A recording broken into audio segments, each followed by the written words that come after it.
શિવ મહાપુરાણ મહાત્મ્ય. શિવ મહાપુરાણનો મહિમા. પ્રયાગ તીર્થમાં ઋષિમુનિઓ શિવ મહાપુરાણ સાંભળવા ભેગા થયેલ. તેમાં વક્તા તરીકે વ્યાસજીના શિષ્ય સૂત વ્યાસપીઠ ઉપર બેઠા હતા.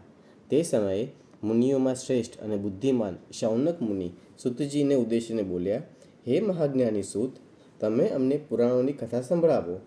જ્ઞાન વૈરાગ્યથી યુક્ત સદભક્તિથી વૈરાગ્ય શી રીતે વધે? વિકારો કેવી રીતે દૂર થઈ શકે? આસુરી જીવો કેવી રીતે પવિત્ર બની શકે? તથા જે કલ્યાણકારી અને પાવનકારી ઉપાય દ્વારા આત્મા તાત્કાલિક પવિત્ર બની શિવને પામી શકે તે બતાવો. સૂતજી બોલ્યા, શિવ મહાપુરાણની કથા ભક્તિ વધારનાર, સંતોષ આપનાર રસાયણ રૂપ છે. આ કથા શિવજીએ પોતે જ કહેલ છે, જે કાળરૂપી સર્પના મોટા ત્રાસનો નાશ કરનાર છે. શિવ મહાપુરાણ સનતકુમાર મુનિએ મહર્ષિ વ્યાસજીને કહેલું. પછી વ્યાસજીએ તે શિવ મહાપુરાણ કળિયુગમાં જન્મેલ મનુષ્યના હિત અર્થે ટૂંકમાં કહેલું, જે મનુષ્યના મનને પવિત્ર કરવા માટેનું ઉત્તમ સાધન છે. શિવપુરાણના પાઠથી કે શ્રવણથી મનુષ્ય શિવપદને પામે છે. તે ઈચ્છિત ફળ આપનારું અને પાપનો નાશ કરનારું છે. તે ધર્મ, અર્થ, કામ, મોક્ષની પ્રાપ્તિ કરાવે છે. તે રાજસૂય યજ્ઞ અને અગ્નિષ્ટોમ યજ્ઞનું ફળ પામે છે. કલ્યાણરૂપ મોક્ષ ધર્મ પામે છે. તેની દુર્ગતિ થતી નથી. અનેક પ્રકારના દાન અને યજ્ઞનું પુણ્ય પ્રાપ્ત કરે છે. ત્રણેય તાપોને શમાવે છે. આમ શિવ મહાપુરાણના શ્રવણ પઠનથી મનુષ્ય અનેક પ્રકારના લાભ મેળવી શકે છે. મહાપાપી દેવરાજની મોક્ષ પ્રાપ્તિ. શૌનક બોલ્યા, હે સૂતજી, આ કળિયુગમાં શિવકથાથી કયા પાપીઓ શુદ્ધ થયા છે તેની વિગત જણાવવા કૃપા કરો. સૂતજી બોલ્યા, આ કળિયુગમાં શિવ મહાપુરાણના શ્રવણ મનનથી પાપ કરનારા, કામી, દુષ્ટ, અવિચારી, દુરાચારી, વ્યભિચારી મનુષ્યો શુદ્ધ થયા છે. છળ કપટ કરનારા, દ્વેષી, દંભિક, હિંસક, ક્રૂર, વર્ણાશ્રમ ધર્મથી ભ્રષ્ટ વગેરે મનુષ્યો શિવ મહાપુરાણના શ્રવણ માત્રથી પવિત્ર બની શિવપદને પ્રાપ્ત કરે છે. આની એક કથા હું તમને કહું છું. કિરાતનગરમાં એક ગરીબ બ્રાહ્મણ રહેતો હતો. તેનું નામ દેવરાજ હતું. તે બ્રાહ્મણ ધર્મ ત્યજી ચારે વર્ણના લોકોનું ધન મેળવી દુરાચારી જીવન જીવતો હતો. તેણે અધર્મથી ઘણું ધન એકઠું કર્યું હતું. એક દિવસ આ દેવરાજ બ્રાહ્મણ તળાવે સ્નાન કરવા ગયો. ત્યાં તેણે એક શોભાવતી નામની સુંદર વેશ્યાને જોઈ. તે વેશ્યા ઉપર મોહી ગયો. તેણે વેશ્યાને પોતાની પત્ની બનાવી તેના ઘેર જ રહેવા લાગ્યો. આથી દેવરાજના માતા પિતા અને પત્નીએ તેને વેશ્યાને છોડી દેવા ઘણો સમજાવ્યો, છતાં તે માન્યો નહીં. માતા પિતા અને પત્ની તરફથી પોતાને ખલેલ થઈ રહેલ છે તેમ માની તેણે એક રાત્રે પોતાના માતા પિતા અને પત્નીને મારી નાખ્યા અને તેમના ઘરમાં પડેલું બધું ધન લઈ તે વેશ્યાને ઘેર આવી ગયો. તે વેશ્યા સાથે માંસ મદિરાની મોજ માણતો જીવવા લાગ્યો. એક દિવસ દેવયોગે તે પ્રતિષ્ઠા નગરમાં જઈ પહોંચ્યો. ત્યાં તેને ઓચિંતો સખત તાવ ચડ્યો. તે તાવમાં કણસતો એક શિવાલયના ઓટલે બેઠો. તેણે શિવાલયના પૂજારીની સંમતિ મેળવી ઓટલે પડી રહેવા દેવા વિનંતી કરી. પૂજારીને તેની ઉપર દયા આવતા તેને ઓટલે પડી રહેવાની છૂટ આપી. આ સમયે શિવાલયમાં શિવજીની કથા ચાલતી હતી. દેવરાજ તાવમાં પીડાતા પીડાતા તે કથા સાંભળતો હતો. 1 મહિના બાદ તાવથી દેવરાજનું મૃત્યુ થયું. એટલે યમના દૂતો તેને લેવા આવ્યા, પરંતુ શિવના દૂતોએ તેમની પાસેથી છોડાવી દેવરાજને લઈને વિમાનમાં બેસાડીને કૈલાસમાં શિવ શરણે લઈ ગયા. આમ દેવરાજે અનેક લોકોને મારી નાખ્યા. માતા પિતા તથા પત્નીને પણ મારી નાખી. વૈશ્યાગામી બન્યો. માંસ મદિરા આરોગ્યા, છતાં પણ શિવ મહાપુરાણની કૃપાથી એ પાપી બ્રાહ્મણને ક્ષણવારમાં જ મોક્ષની પ્રાપ્તિ મળી. દુષ્ટ બિંદુક બ્રાહ્મણની કથા. શૌનક બોલ્યા, હે સૂત, શિવજીની ભક્તિમાં વૃદ્ધિ થાય તેવી બીજી કથા કહેવા આપ અમારી ઉપર કૃપા કરો. સૂતજી બોલ્યા, સમુદ્રની તટે આવેલા બાસ્કલ નામે ગામમાં બિંદુગ નામે બ્રાહ્મણ અને ચંચુલા નામે તેની પત્ની રહેતા હતા. બિંદુગ મહાપાપી, દુરાત્મા, ખરાબ માર્ગે જનારો હતો, જ્યારે તેની પત્ની ચંચુલા ધર્મિષ્ઠ હતી. બિંદુક પોતાની સુંદર પત્નીને છોડી વૈશ્યાને ત્યાં રહેતો હતો અને તેની સાથે વિલાસી જીવન વિતાવતો હતો. આથી યૌવનમાં પહોંચેલ તેની પત્ની ચંચુલા પણ આડમાર્ગે જઈ પરપુરુષને સેવતી થઈ ગઈ હતી. એક રાતે બિંદુકે પોતાની પત્નીને પરપુરુષને સેવતી જોઈ ખૂબ જ ક્રોધિત થઈ ગયો. તે પોતાની પત્નીને મારવા લાગ્યો. આથી ચંચુલાએ કહ્યું, તમે વેશ્યા સાથે વિલાસ ભોગવો છો અને મારી દરકાર પણ કરતા નથી. હું પતિ તરફના સુખ વિના કેવી રીતે જીવું? તેથી જ હું પરપુરુષને સેવતી થઈ છું. આમાં મારો શું દોષ? દુષ્ટ બુદ્ધિ બિંદુકે કંઈક વિચારીને કહ્યું, તું સહેજ પણ દરિયા વગર પરપુરુષને સેવ, મને કોઈ વાંધો નથી, પણ તેમાંથી તું જે ધન મેળવે તે તારે મને સોંપી દેવું, જેથી તારો અને મારો બંનેનો સ્વાર્થ સધાશે. આમ બંને પતિ પત્ની દુરાચારી બની ગયા. થોડા સમય બાદ બિંદુક મૃત્યુ પામ્યો અને નરકે ગયો. ત્યાં ઘણા દુઃખો ભોગવી પછી વિંધ્યાચળમાં પિશાચનો અવતાર પામ્યો. પતિના મૃત્યુ બાદ ચંચુલા પોતાના બાળકો સાથે ઘરમાં શાંતિથી રહેવા લાગી. ધીરે ધીરે તેનું યૌવન પણ ઘટવા લાગ્યું. દેવયોગે એક પવિત્ર પર્વને દિવસે ચંચુલા પોતાના કુટુંબીઓ સાથે ગોકર્ણ ક્ષેત્રમાં આવી સ્નાન કરી પવિત્ર બની. ત્યાં શિવાલયમાં વંચાતી શિવપુરાણની કથા સાંભળવા બેઠી. કથામાં પુરાણીના મુખે સાંભળ્યું, જે સ્ત્રી પતિવ્રતા ધર્મ ત્યજી પરપુરુષના આસક્ત બની વ્યભિચારાણી બની તે છેવટે નર્કમાં જાય છે અને ત્યાં તેને ખૂબ જ ત્રાસ આપવામાં આવે છે. આ સાંભળી ચંચુલા ભયથી ધ્રુજી ઉઠી. તે કથા પૂરી થતાં જ પુરાણી પાસે આવી અને કહેવા લાગી કે મેં જિંદગીમાં અનેક અધર્મ અને દુરાચાર કર્યા છે. મેં પતિવ્રતા ધર્મ ત્યજી પરપુરુષને સેવ્યા છે. હવે તમે મારો ઉદ્ધાર થાય તેવો કોઈ રસ્તો બતાવો. તમારી કથા સાંભળીને હું ધ્રુજી ગઈ છું. પુરાણીએ કહ્યું, શિવજીની કૃપાથી તું સમયસર જાગૃત થઈ ગઈ છે. તું ભયને છોડીને શિવજીને શરણે જા. પસ્તાવો થનારને શિવજી અવશ્ય સદગતિ આપે છે. આમ કહી પુરાણીએ તે સ્થળે ચંચુલાને શિવપુરાણની કથા સંભળાવવા માંડી. ભક્તિ, જ્ઞાન અને વૈરાગ્યને વધારનારી અને મુક્તિને આપનારી તે શિવકથા સાંભળીને તે કૃતાર્થ થઈ ગઈ. તેનું અંતઃકરણ શુદ્ધ થયું. તે શિવની ભક્તિ ધ્યાનમાં જ જીવવા લાગી. સમય પસાર થતાં ચંચુલા મૃત્યુ પામી. ત્યારે શિવગણો ચંચુલાને વિમાનમાં બેસાડી શિવપુરી લઈ ગયા. ત્યાં તેણે ત્રિનેત્રી, પંચમુખી, નીલકંઠવાળા અને સૂર્ય સમાન કાંતિવાળા શિવજીના દર્શન કરી અત્યંત હર્ષ વિભોર બની ગઈ. તેણે શિવજીને બે હાથ જોડી પ્રણામ કર્યા. તેની આંખમાંથી હર્ષાશ્રુ વહેવા લાગ્યા. પાર્વતીએ પ્રેમથી તેને પોતાની સખી બનાવી. એકવાર ચંચુલાએ પાર્વતીજીની સ્તુતિ કરી તેમને પ્રસન્ન કર્યા. આથી પાર્વતીજીએ તેને કંઈક ઈચ્છિત વર માગવા જણાવ્યું. આથી ચંચુલાએ કહ્યું, પોતાનો પતિ ક્યાં છે, શું કરી રહ્યો છે તે મારે જાણવું છે અને તેને સદગતિ મળે તેવો કોઈ ઉપાય બતાવવા માટે પાર્વતીજીને કહ્યું. પાર્વતીજીએ કહ્યું, તારો પતિ બિંદુક પાપી અને દુષ્ટ મનવાળો હોવાથી તેને નરકવાસ મળ્યો છે. ત્યાં તેણે ઘણા દુઃખો સહન કર્યા, છતાં હજુ તે વિંધ્યાચલ પર્વતના પિશાચ રૂપે જીવી રહ્યો છે. તે જો શિવકથા સાંભળે તો જ તેને સદગતિ મળી શકે તેમ છે. ચંચુલાની પ્રાર્થનાથી પ્રસન્ન બની પાર્વતીએ તુમરુ નામના ગંધર્વરાજ અને ચંચુલાને વિમાનમાં વિંધ્યાચલ મોકલ્યા અને તંબુરને બિંદુક સમક્ષ શિવકથા કહેવા જણાવ્યું. તુમરુ અને ચંચુલા બંને વિંધ્યાચલ પર્વત પર આવ્યા. તુમરુએ અતિ ભયંકરને પિશાચ બિંદુકને સખત દોરડા વડે બળથી બાંધ્યો અને પછી શિવપુરાણ વાંચવા માટે નિર્ણય કરી મહોત્સવની રચના કરી. તુમરુ શિવપુરાણ સંભળાવવા માટે વિંધ્યાચલ પર આવ્યા છે. આ સમાચાર સાંભળી દેવો તથા ઋષિઓ પણ ત્યાં આવી પહોંચ્યા. તુમરુએ પિશાચને પહેલી સંહિતાથી માંડી 7મી સંહિતા સુધી શિવપુરાણ સંભળાવ્યું. આથી બિંદુક પ્રેતયોનીમાંથી મુક્ત બની દિવ્ય શરીરવાળો થઈ પોતાની પત્ની સાથે શિવજીનું ચરિત્ર ગાવા લાગ્યો. પછી બિંદુક પોતાની પત્ની અને તુમરુ સાથે વિમાનમાં બેસી શિવધામે આવ્યો. ત્યાં શિવે બિંદુકને પોતાનો ગણ બનાવ્યો. ચંચુલા પાર્વતીની સખી બની આદર પામી અને મોક્ષ પામી. આમ જે માનવ શિવકથા સાંભળે છે તેની સદગતિ થાય છે.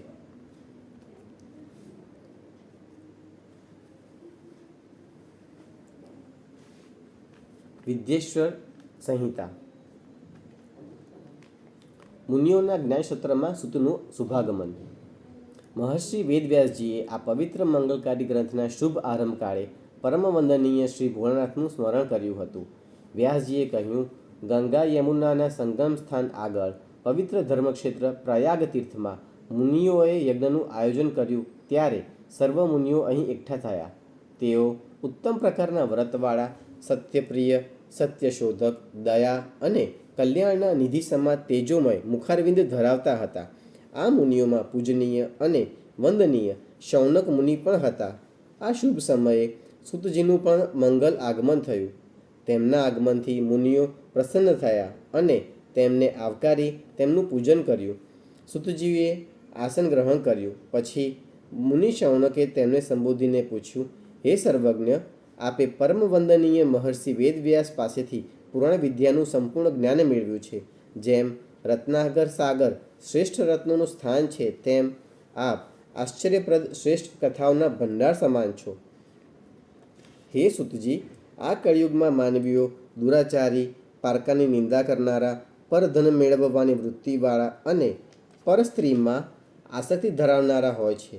ક્ષત્રિય, વૈશ્ય, બ્રાહ્મણ અને શૂદ્ર પ્રકારના લોકો પવિત્ર વિચાર ભણી આગળ વધવાના બદલે શાસ્ત્રો અને જ્ઞાનની અવગણના કરી ધર્મભ્રષ્ટ બન્યા છે. સંતાનો માતા પિતા સાથે વેર કરનાર અને કામના દાસ બની જીવે છે. કળિયુગમાં સ્ત્રીઓની પણ દુર્ગતિ થઈ રહી છે. તે પતિ, સાસુ સસરા સાથે અપમાનભર્યું વર્તન કરી વ્યભિચારણી બની જીવે છે. ઉગતા બાળકો પણ ન ભણવાનું ભણી રહ્યા છે. તેમનું આરોગ્ય કથળી રહ્યું છે. પ્રજામાં પાપ કર્મનો ઓછાયો ફરી વળ્યો છે.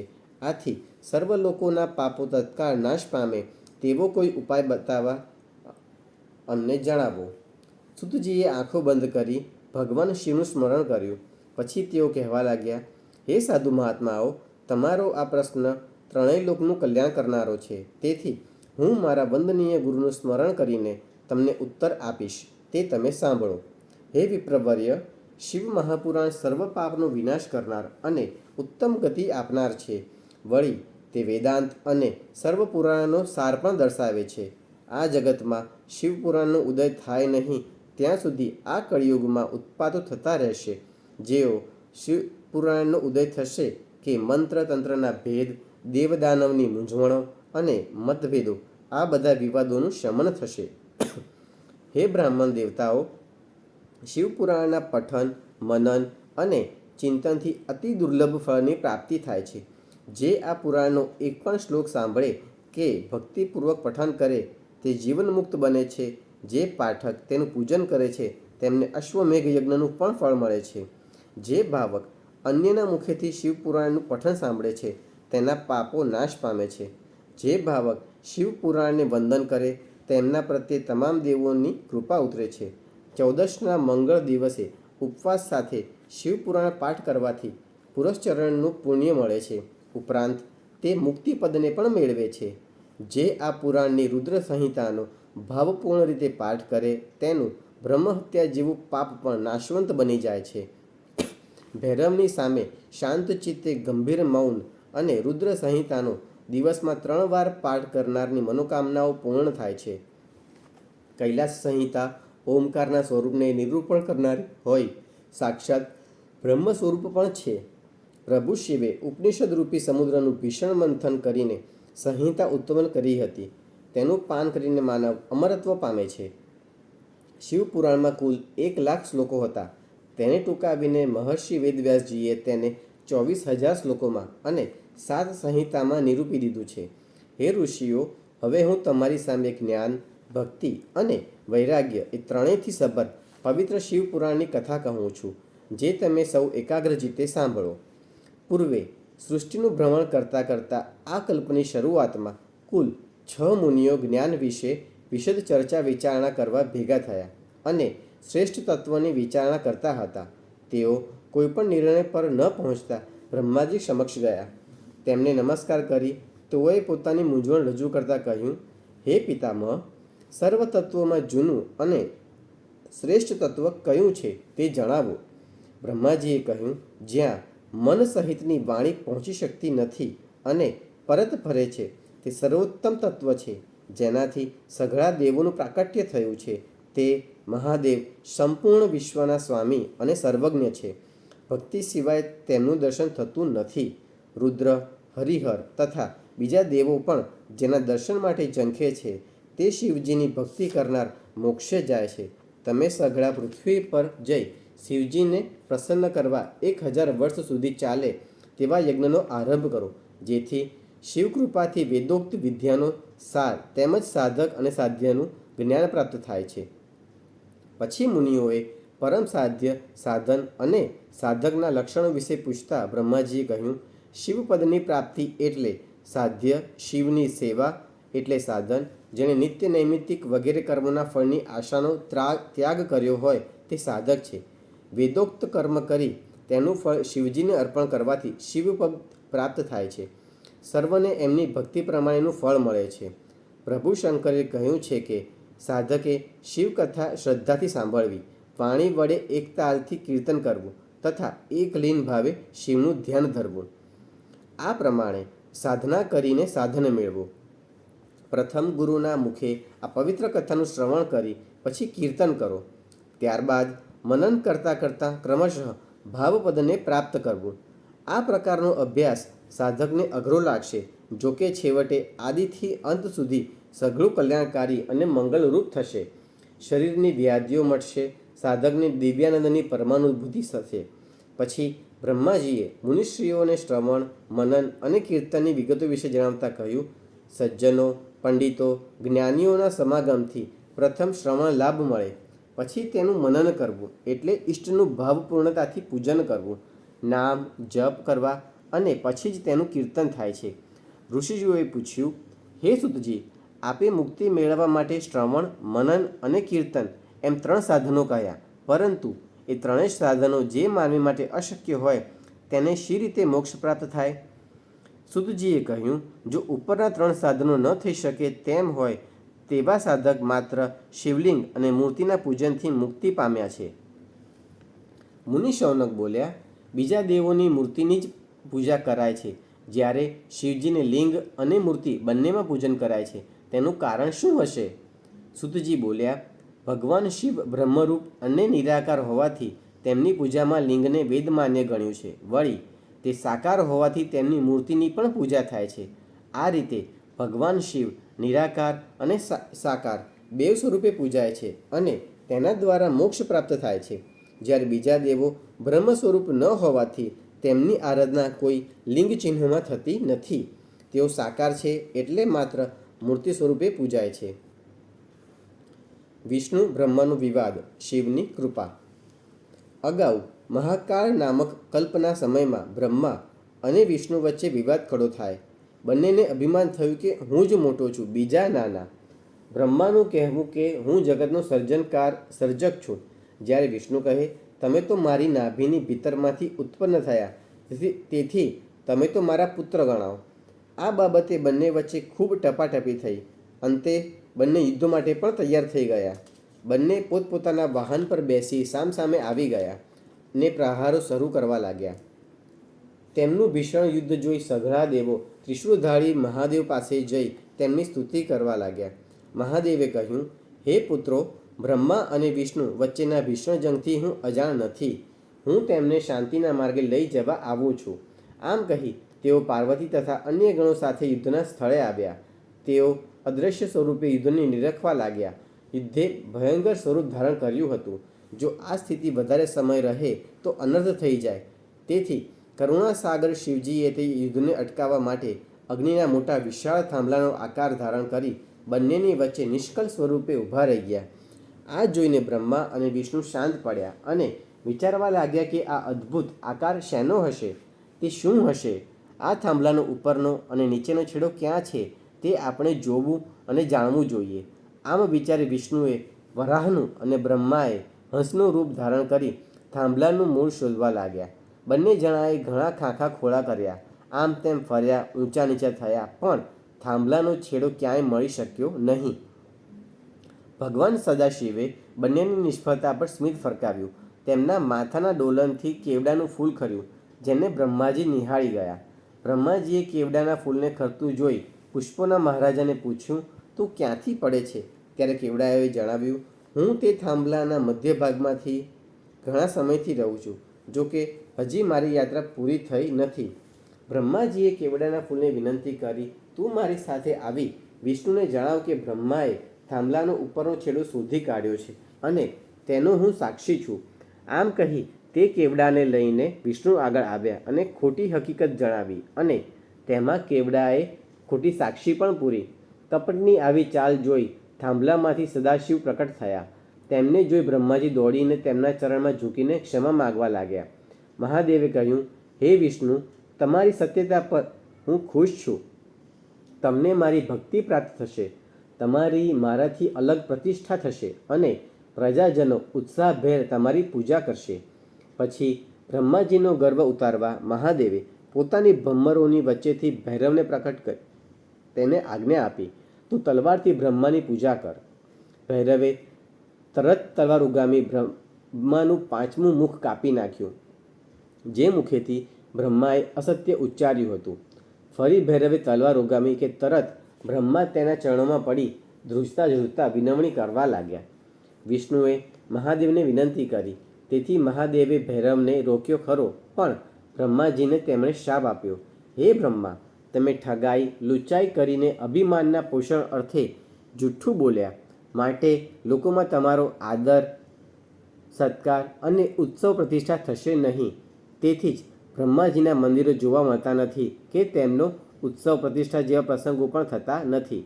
બ્રહ્માજીએ પોતાની ભૂલ બદલ મહાદેવજીની ક્ષમા માગી અને તેમની પ્રાર્થના કરી પ્રસન્ન કર્યા. એટલે મહાદેવે તેમને વરદાન આપ્યું, તમે યજ્ઞોમાં હંમેશા અગ્રસ્થાન મેળવશો, તમારા વિનાનો યજ્ઞ નિષ્ફળ જશે. પછી મહાદેવજીએ કેવડાને શાપ આપ્યો, હવે પછી ક્યારેય લોકો મારી પૂજામાં તારો ઉપયોગ કરશે નહીં. કેવડાએ પોતાની ભૂલ બદલ માફી માંગીને શિવજીની સ્તુતિ કરી. તેથી શિવજીએ કહ્યું, હું તને કદી ધારણ કરીશ નહીં, જોકે તું મારા ચંદ્રમાની જેમ રહી શકીશ. રુદ્ર સંહિતા. મુનિઓ બોલ્યા, હે સુતજી, તમે અમને વંદનીય પૂજનીય પ્રભુ સદાશિવની ઉત્તમ કથા સંભળાવી રહ્યા છો, છતાં અમને તેનાથી સંતોષ અને તૃપ્તિ થતી નથી. કથારૂપી અમૃત પીવા મન વધુ ઉત્સુક બને છે. હવે તમે શિવનું પ્રકટ થવું, તેમના ખાસ ચરિત્રો, ઉમા પાર્વતીનું પ્રકટ થવું તથા તેમનો વિવાહ કહો, શિવ પાર્વતીનો ગૃહસ્થાશ્રમ, તેમની અનેક પ્રકારની લીલાઓ તથા બીજું જે કહેવા જેવું હોય તે બધું અમને વિસ્તારથી જણાવો. શિવ સ્વરૂપ વિષ્ણુએ પ્રેરેલા નારદે પિતા બ્રહ્માને પૂછ્યું હતું, ત્યારે પુત્રનું વચન સાંભળી બ્રહ્માએ પ્રસન્ન બુદ્ધિથી નારદને શિવનો યશ ગાયો હતો. આથી ઋષિઓએ બ્રહ્મા અને નારદનો સંવાદ સાંભળવાની ઈચ્છા વ્યક્ત કરી. નારદજીની કથા. સુતજી બોલ્યા, એકવાર નારદજીને તપ કરવાની ઈચ્છા થતાં તેઓ હિમગિરી પર્વત ઉપર ગયા. ત્યાં ગંગાજીના પવિત્ર કિનારે આવેલી એક સુંદર ગુફામાં ગયા. ત્યાં તેમણે મૌન ધારણ કરી લાંબા કાળ સુધી તપ કર્યું. તેમનું આ લાંબુ તપ જોઈ ઇન્દ્રને પોતાના ઇન્દ્રાસનની ચિંતા થવા લાગી. તેમણે નારદજીના તપનો ભંગ કરવા માટે કામદેવને મોકલ્યા. કામદેવે તેમને ડગાવવા માટે અનેક કળાઓનો ઉપયોગ કર્યો, પણ તે ફાવ્યા નહીં. તેનું કારણ એ હતું કે આ જગ્યાએ પહેલાં ભગવાન મહાદેવ પોતે તપ કરતા હતા અને તેમને વિઘ્ન નાખવા કામદેવ આવ્યો હતો. ત્યારે મહાદેવે ત્રીજું નેત્ર ખોલી કામદેવને ભસ્મ કર્યો હતો. કામદેવની સ્ત્રી રતિની પ્રાર્થનાથી મહાદેવે કહ્યું, તે થોડો સમય બાદ પુનઃ આળસ મળીને જીવતો થશે, પણ આ જગ્યામાં ભવિષ્યમાં તેની કારીગરી ફાવશે નહીં. આમ મહાદેવના પ્રભાવથી નારદ સુરક્ષિત રહ્યા. તે ઘણા કાળ સુધી તપ કરી શક્યા. નારદજી તપથી નિવૃત્ત બન્યા. તેઓ શિવજીની માયાથી અજાણ હતા, તેથી તેઓ અહંકાર કરવા લાગ્યા કે મેં તો કામદેવને જીતી લીધો છે. તેઓ ફરતા ફરતા કૈલાસ પર્વત પર પહોંચ્યા. રુદ્રદેવને પોતાની સિદ્ધિઓ સંભળાવી.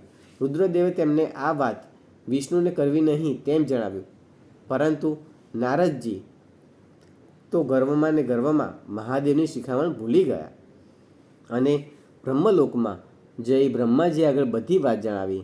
ત્યાંથી નારદજી વિષ્ણુલોકમાં પહોંચ્યા. વિષ્ણુલોકમાં જઈને નારદજી સઘળી હકીકત જણાવી. વિષ્ણુ ભગવાન બધું સમજી ગયા. તેઓ બોલ્યા, હે નારદ, તમે તપના ભંડાર સમાન છો. તમે તો જ્ઞાન અને વૈરાગ્યથી સદા યુક્ત અને નૈષ્ઠિક બ્રહ્મચારી છો. જન્મથી જ વિકાર વિનાના અને ઉત્તમ બુદ્ધિવાળા તમને કામના વિકારો શું કરી શકે? નારદજી હસીને બોલ્યા, તમારી મારા ઉપર કૃપા છે, પછી કામદેવ મારી ઉપર કેમ પ્રભાવ પાડી શકે? આમ કહી નારદજી ત્યાંથી વિદાય થયા. આ બાજુ વિષ્ણુએ શિવજીનું આરાધન સ્મરણ કરી શિવજીની અનુમતિ લઈ નારદજીના માર્ગમાં માયાની અદ્ભુત રચનાનું દર્શન કરાવ્યું. નારદજી ફરતા ફરતા એક સુંદર નગર નજીક પહોંચ્યા. તે નગરના રાજા શીલનિધિ પોતાની દીકરીનો સ્વયંવર રચવાની તૈયારીમાં હતો. આખું નગર શણગારવામાં આવ્યું હતું. સ્વયંવરમાં અનેક દેશના રાજકુમારો રાજપુરુષો આવ્યા હતા. નારદજી પણ તે નગરમાં આવ્યા. તેમને આવેલા જાણી શીલનિધિએ તેમનું સ્વાગત કરી પોતાની પુત્રીને નારદજીના વંદન કરાવ્યા. પછી પોતાની રાજપુત્રીનું ભવિષ્ય કથન કહેવા પ્રાર્થના કરી. તે કન્યાનું દિવ્ય રૂપ જોઈ નારદજી મોહિત થઈ ગયા.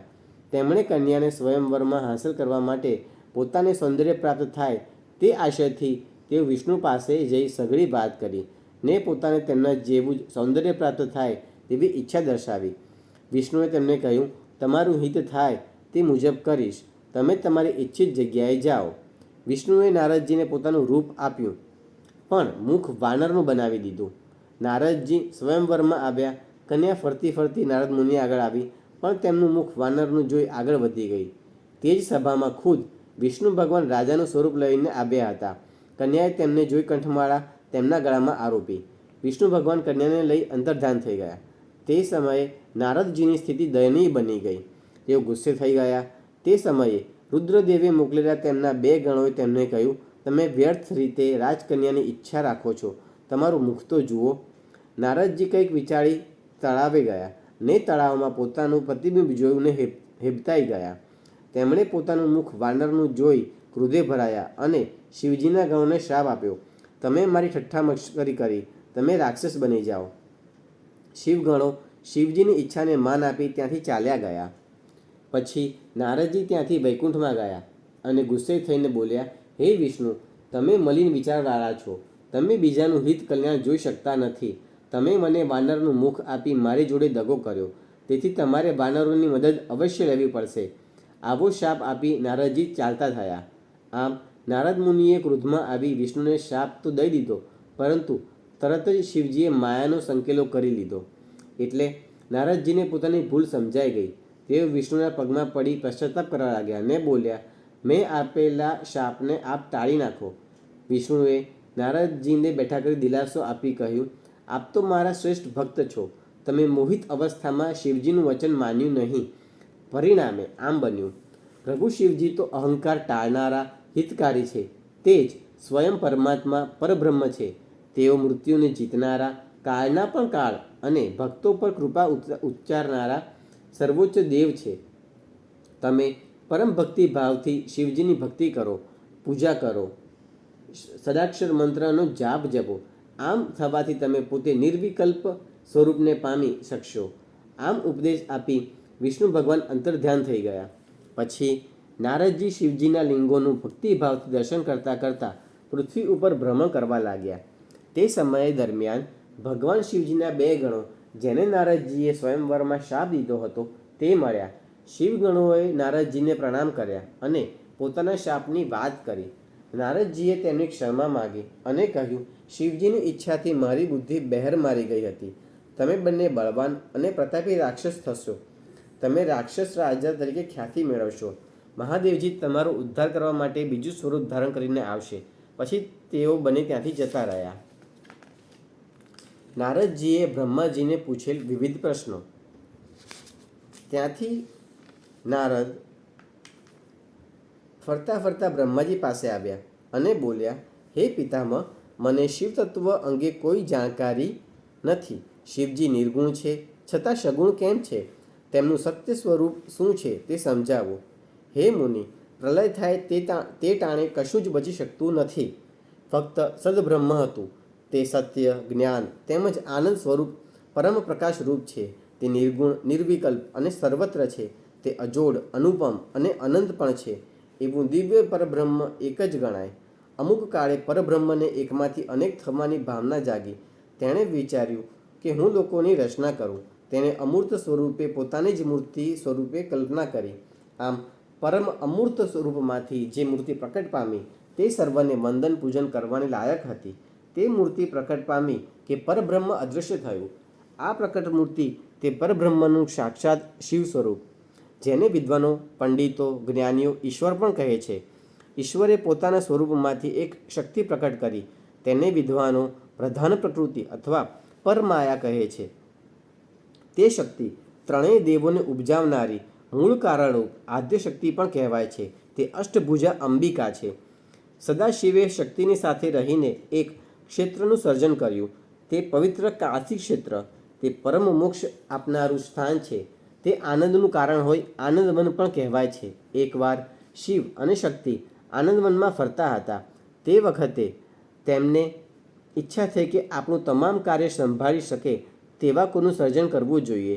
આમ વિચારી શિવજીએ શક્તિના ડાબા અંગમાં શક્તિનો સંચાર કર્યો. તેથી સુંદર પુરુષ અવતરણ પામ્યો, જેને જોઈ શિવ પાર્વતી પ્રસન્ન થયા. તેમને કહ્યું, તમે વ્યાપક હોય વિષ્ણુ નામે વિખ્યાત થશો. તમે દ્રઢતાથી ભાવથી તપ કરો. આમ કહી શિવશક્તિ અંતર્ધ્યાન થઈ ગયા.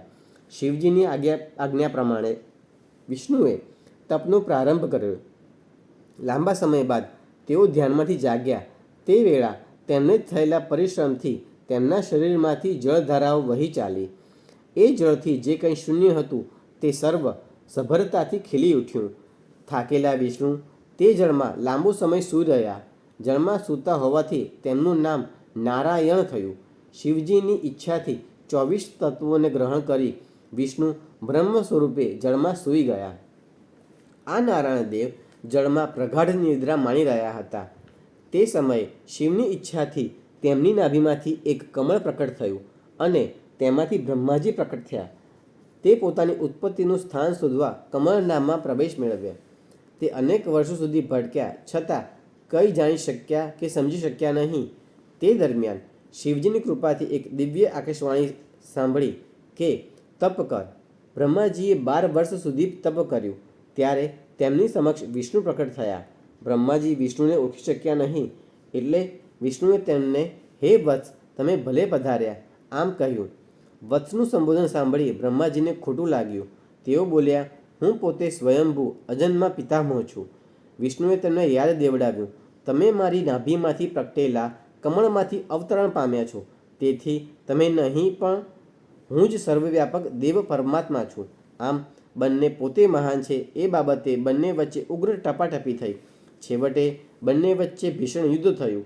તે સમયે તે બંનેની વચ્ચે પ્રલયકાળના અગ્નિ જેવું આદિ કે અંત વગરનું લિંગ પ્રગટ થયું. લિંગને જોઈ વિષ્ણુએ વરાહનું અને બ્રહ્માજીએ હંસનું રૂપ ધારણ કરી તે લિંગની ઉપર નીચે જોયું, પણ તેનો ક્યાંય છેડો મળ્યો નહીં. છેવટે બંને લિંગ આગળ હાથ જોડી વિનમણી કરવા લાગ્યા, હે પ્રભુ, અમે આપના સ્વરૂપને ઓળખી શક્યા નથી. આપ શ્રી પ્રકટ દર્શન કરવા કૃપા કરો. આમ 100 વર્ષ પસાર થઈ ગયા. બ્રહ્માજી બોલ્યા, હે મુનિગણ, અમે બંને દર્શનની ઈચ્છાથી પ્રાર્થના કરતા રહ્યા. તે વખતે શબ્દ બ્રહ્મરૂપ ઓમકારનો ધ્વનિ મંડરાયો. બંને જણા તે ધ્વનિ સાંભળીને મંત્રમુગ્ધ બની ગયા. એકાક્ષર ઓમકારમાં શ્રી શિવને શબ્દ બ્રહ્મરૂપે પરમેશ્વર સમજ્યા. તેમના દર્શન થતાં અમે આનંદિત બન્યા. અમે તત્કાળ સદાશિવ ભગવાનની સ્તુતિ આરંભી. સ્તુતિ કરતાં અમને પ્રભુ શિવના શબ્દ સ્વરૂપનું અદ્ભુત દર્શન પણ થયું. તેને 5 મુખ, 10 હાથ અને કપૂર જેવું દિવ્યતાથી મંજાયેલ શરીર અલંકારોથી શોભી રહ્યું હતું. અમે તેમને નમસ્કાર કરીને શબ્દ બ્રહ્મ સામે નજર કરી. અમને ઓમકારથી પ્રકટ થયેલો 5 કળાવાળો 38 અક્ષરોવાળો મંત્ર દેખાયો. ઉપરાંત રુદ્ર ગાયત્રીનો મંત્ર પણ અમને જોયો. ઓમ તત્પુરુષાય વિદ્મહે મહાદેવાય ધીમહિ તન્નો રુદ્ર પ્રચોદયાત. પછી અમે મૃત્યુંજય મંત્ર, પંચાક્ષર મંત્ર, ચિંતામણી મંત્ર તથા દક્ષિણામૂર્તિ મંત્રો જોયા. અમે તે મંત્રોને હૃદયમાં ઉતારી ગ્રહણ કરી વંદન કર્યા. પછી શિવજીની સ્તુતિ કરી. તેથી મહાદેવજી તથા દેવી પાર્વતી પ્રકટ થયા. તેમણે અમને વેદોનું જ્ઞાન આપ્યું. વિષ્ણુએ કહ્યું, હે પ્રભુ, આપ પ્રસન્ન થાવ તે માટે અમારે આપનું કઈ રીતે પૂજન કરવું, કઈ રીતે ધ્યાન ધરવું, આપ કેવી રીતે વશ થાવ તે વિગતવાર જણાવો. મહાદેવજી બોલ્યા, હું તમારા બંનેની ભક્તિથી પ્રસન્ન થયો છું. હમણાં જે દેખાય છે તેવા મારા લિંગનું સદા તમે પૂજન કરતા રહો, ધ્યાન ધરો અને લિંગની સ્થાપના કરો. લિંગથી પૂજાયેલો હું મનવાંછિત ફળ આપીશ, અનેક પ્રકારની મનોકામના પૂર્ણ કરીશ. તમે બંને મારા ડાબા જમણા અંગોમાંથી ઉત્પન્ન થયા છો. તેથી બ્રહ્માજી, તમે સૃષ્ટિની રચના કરજો અને વિષ્ણુ, તમે સૃષ્ટિનું રક્ષણ કરજો. તેમજ મારો અંશ રુદ્ર પ્રકટ થશે, તે સંહારનું કાર્ય કરશે. મારી અર્ધાંગીની જે પ્રકૃતિ કહેવાય છે તે દેવી પાર્વતી છે. તેઓની એક શક્તિ વાણી સ્વરૂપે બ્રહ્માને, બીજી લક્ષ્મી સ્વરૂપે વિષ્ણુને અને ત્રીજી કાલી નામથી રુદ્રને સેવશે. હે બ્રહ્મા વિષ્ણુ, તમે યાદ રાખજો કે બ્રહ્મા, વિષ્ણુ અને રુદ્ર એ મારા જ અંશ છે. પછી સદાશિવે ત્રણેય દેવોને આયુષ્ય બળ વિશે કહી સંભળાવી અદૃશ્ય થયા. તે વખતે મુનિઓ બોલી ઉઠ્યા, હે સૂતજી, હવે આપ અમને સદાશિવની પૂજાની વિધિ કહો. સૂતજીએ કહ્યું, હે જ્ઞાની ધ્યાની મુનિઓ, ધન્ય છે તમારી શિવ ભક્તિને. હું તમને સદાશિવની પૂજાની વિધિ જણાવું છું. જ્યારે નારદજીએ પિતામહને પૂજન વિધિ સવિસ્તારથી જણાવવાનું કહ્યું ત્યારે બ્રહ્માજીએ કહ્યું, હે નારદ, એક સમયના કાળે હું સર્વ દેવોને લઈ ક્ષીર સમુદ્રના કિનારે ગયો હતો. ત્યાં જઈ અમે વિષ્ણુની સ્તુતિ કરી. વિષ્ણુ પ્રસન્ન થઈ બોલ્યા, હે દેવો, કહો શું કામ પડ્યું? ત્યારે મેં કહ્યું, સર્વ દુઃખો દૂર થાય તે માટે કયા દેવની સેવા કરવી જોઈએ તે કહો. વિષ્ણુએ કહ્યું, હે દિવ્ય દેવો, સર્વ દુઃખો અને પાપોનો નાશ કરનાર દેવાધિદેવ શિવજી છે. માટે શિવજીનું ધ્યાન ધરવું, તેમનું પૂજન અર્ચન કરવું, તેનાથી સર્વ પાપો ભસ્મ બને છે. વિષ્ણુની વાણી સાંભળી સર્વદેવોએ શિવલિંગની માંગણી કરી. તેથી વિષ્ણુ ભગવાને વિશ્વકર્માને આજ્ઞા કરી, બધા દેવો માટે લિંગ શ્રેષ્ઠ લિંગનું સર્જન કરો તેવું કહ્યું. વિશ્વકર્માએ દરેક દેવોને તેમના અધિકાર પ્રમાણે લિંગો બનાવી આપ્યા. ઇન્દ્રને માણેકનું, કુબેરને સુવર્ણનું, ધર્મરાજાને પીળામણીનું, વરુણને કાળામણીનું, વિષ્ણુને નીલમનું, દેવી લક્ષ્મીજીને સ્ફટિકનું, મને સોનાનું, વસુઓને ચાંદીનું, અશ્વિની કુમારોને પિત્તળનું, આદિત્યને તાંબાનું, સોમને મોતીનું, સૂર્યને હીરાનું, બ્રાહ્મણોને માટીનું, મયદાનવને ચંદનનું, નાગોને પરવાળાનું, યોગીને ભસ્મનું, દક્ષોને દહીંનું અને બાણાસુરને પારાનું લિંગ આપવામાં આવ્યું. પ્રાતઃકાળ બ્રાહ્મ મુહૂર્તે ઉઠી ભગવાન શિવનું શ્રદ્ધાભાવથી સ્મરણ કરી પ્રાર્થના કરવી. પછી પોતાના નિત્યકર્મ સ્નાન કરી શુદ્ધ થઈ ચોખ્ખા વસ્ત્રો પહેરી પવિત્ર જગ્યાએ બેસીને પૂજન કરવું. શિવલિંગને નજીક રાખવું. આ સમયે પરિવાર સહિત આહ્વાન કરવું. પછી એક મુદ્રા બતાવીને વિઘ્નોને દૂર કરનારા ગણપતિનું સિંદૂર આદિ પદાર્થોથી પૂજન કરવું. બાદ તેમના ભાઈ કાર્તિક સ્વામી સાથે પરમ ભક્તિથી તે ભગવાનનું પૂજન અને નમસ્કાર કરવા. પછી સદા દ્વારમાં ઊભા રહેતા મહોદર નામના દ્વારપાળનું પૂજન કરવું. પછી પાર્વતીજીનું પૂજન કરવું. તે પછી પાદ્ય, આસન અને અર્ધ્ય અર્પિત કરવા. બાદ પંચામૃતથી સ્નાન કરાવી ચંદન વગેરે લગાવવા.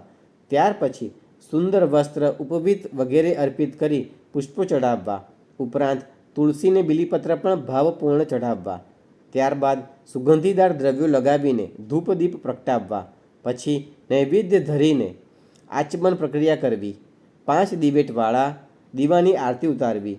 પછી શાંત ચિત્તે બેસી પંચાક્ષર મંત્રનો જાપ કરવો. સ્તુતિ અને પ્રદક્ષિણા કર્યા બાદ ભાવથી વંદન કરવા. અંતે મંત્ર પુષ્પાંજલિ અર્પિત કરી ક્ષમા માગવી.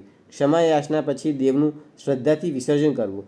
તે પછી પૂજાનું જળ લઈ માથે ચઢાવવું. આમ શિવજીનું પૂજન મેં તમને કહી સંભળાવ્યું. ગુણનિધિ કુબેરની કથા. સૂતજી બોલ્યા, બ્રહ્માજીનું વચન સાંભળી નારદે પૂછ્યું, શંકર કૈલાસમાં ક્યારે ગયા? કુબેર સાથે મિત્રતા ક્યારે થઈ? શિવજીએ ત્યાં શું કર્યું? તે બધું મને જણાવો. બ્રહ્માજીએ કુબેરની વાત કરતાં ગુણનિધિની કથા કહી. જૂના સમયમાં કાંપિલ્ય નામે નગરમાં યજ્ઞદત્ત નામે એક અગ્નિહોત્રી બ્રાહ્મણ રહેતો હતો, જે યજ્ઞ વિદ્યામાં અત્યંત કુશળ, વેદ વેદાંત જાણનાર, ચંદ્ર જેવી શીતળ પ્રકૃતિવાળો અને દીક્ષિત બ્રાહ્મણ હતો.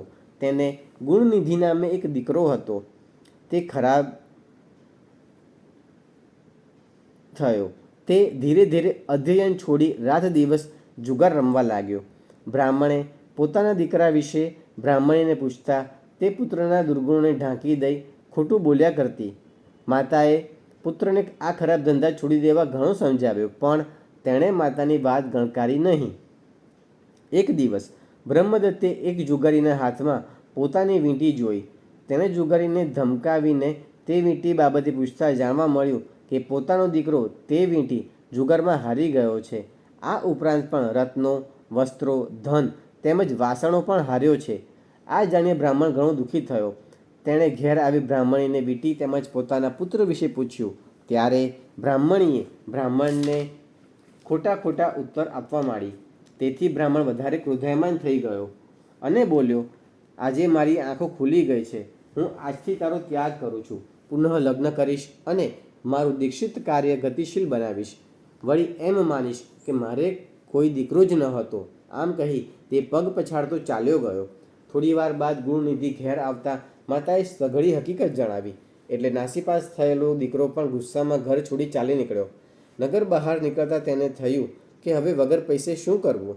તે નિરાશ વદને ચાલવા લાગ્યો. ઘણું ચાલતા તે એક ઘટાદાર વૃક્ષ નીચે આવીને બેઠો. તે દિવસે શિવરાત્રિ હતી. સાંજ પડવા આવી હતી. તે આજુબાજુ જુએ છે તો તેની નજર એક શિવભક્ત કુટુંબ પૂજાની સામગ્રી લઈ શિવ મંદિર તરફ જતું દેખાયું.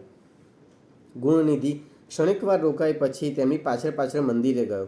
તે શિવભક્ત કુટુંબે મંદિરમાં આવી શિવજીનું વિધિપૂર્વક પૂજન કર્યું. તેમણે સર્વેએ ઉપવાસ કર્યો હતો. તેમણે મંદિરમાં નૈવેદ્યમાં પકવાન ધરાવ્યું. તેની સુગંધથી ગુણનિધિનું મન લલચાયું.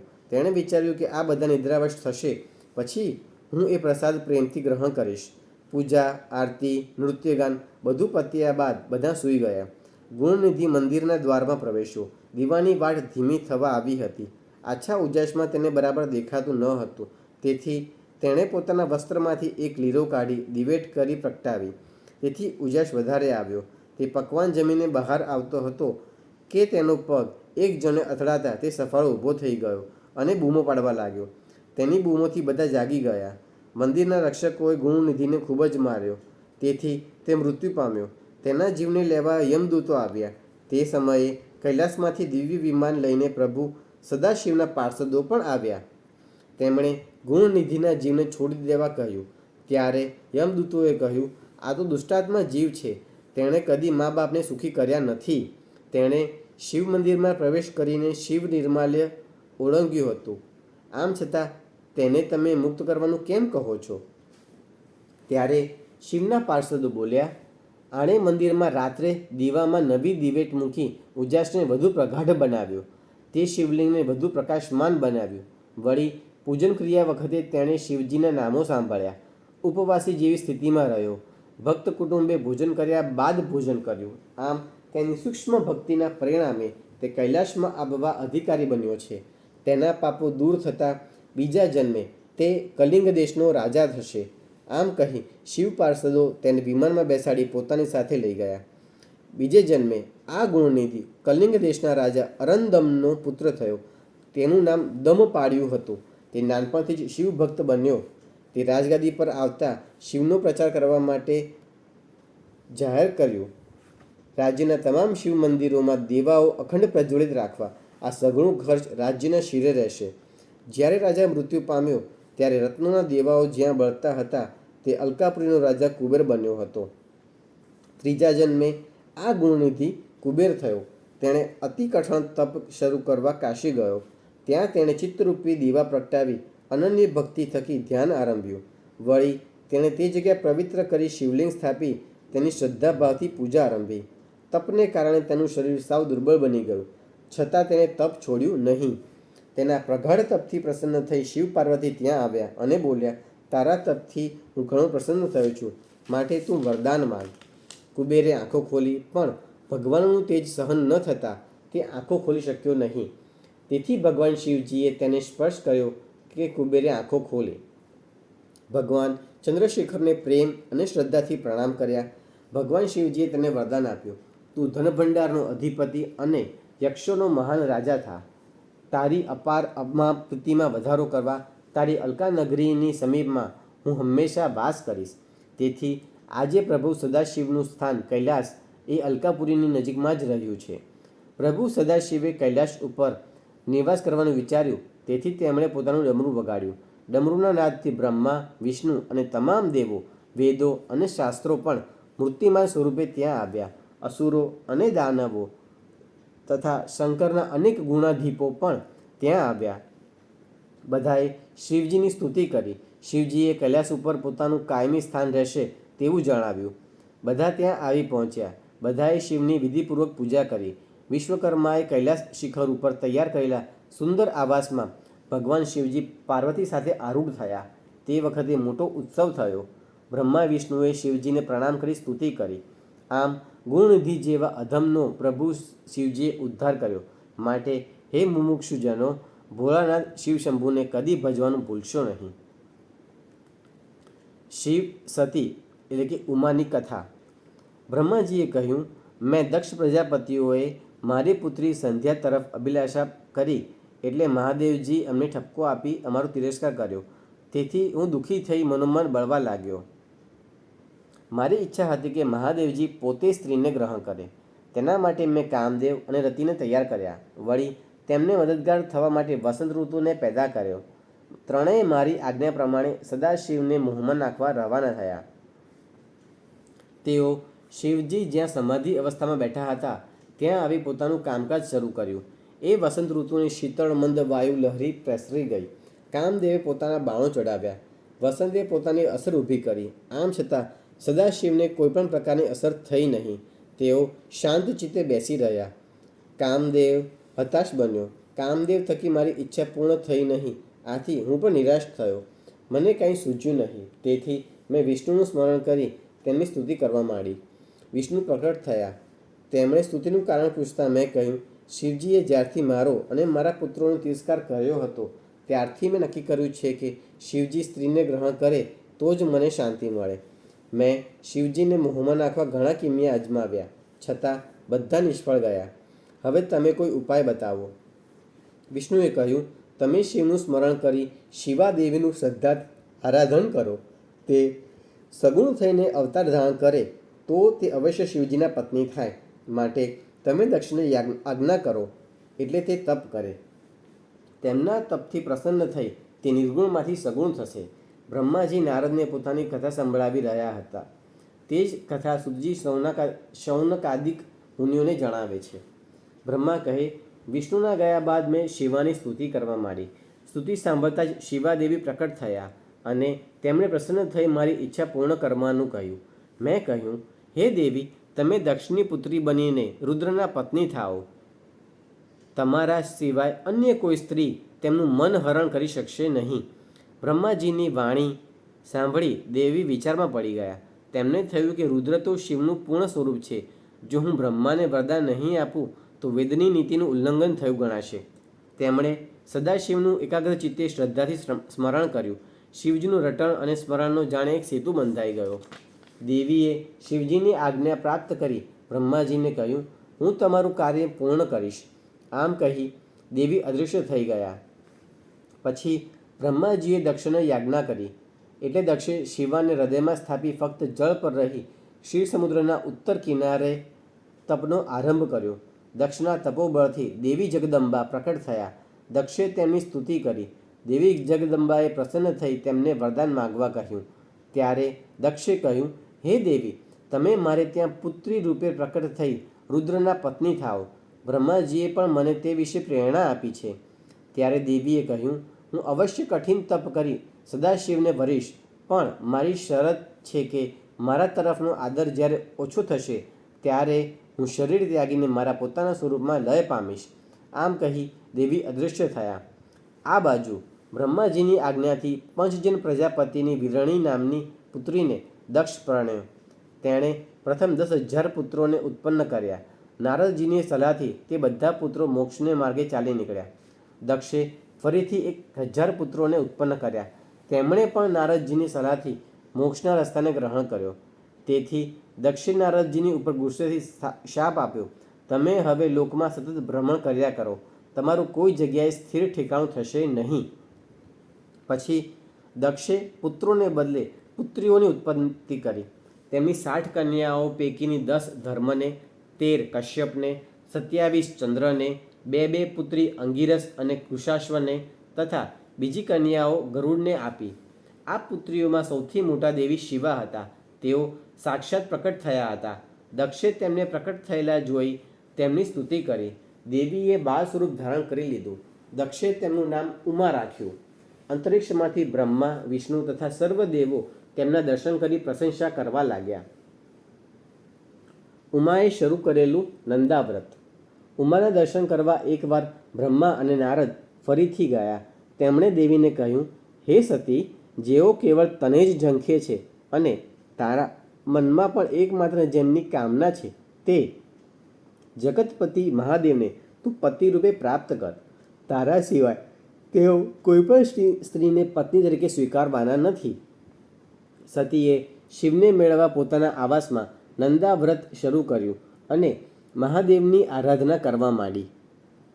પ્રત્યેક મહિને વિવિધ અર્ધ્ય અર્પણ કરતી સતી અનન્ય ભાવે મહાદેવના ધ્યાનમાં સ્થિર થઈ ગઈ અને સિદ્ધાવસ્થા પામી.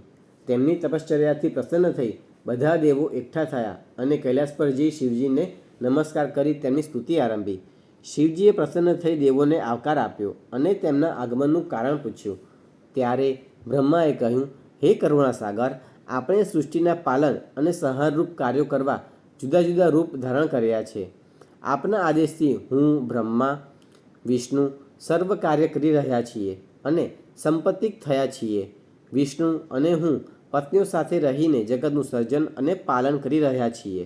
જગતના કલ્યાણ અને હિત માટે તેમજ દેવોના સુખ શાંતિ માટે આપ યોગ્ય પત્નીને સ્વીકારો.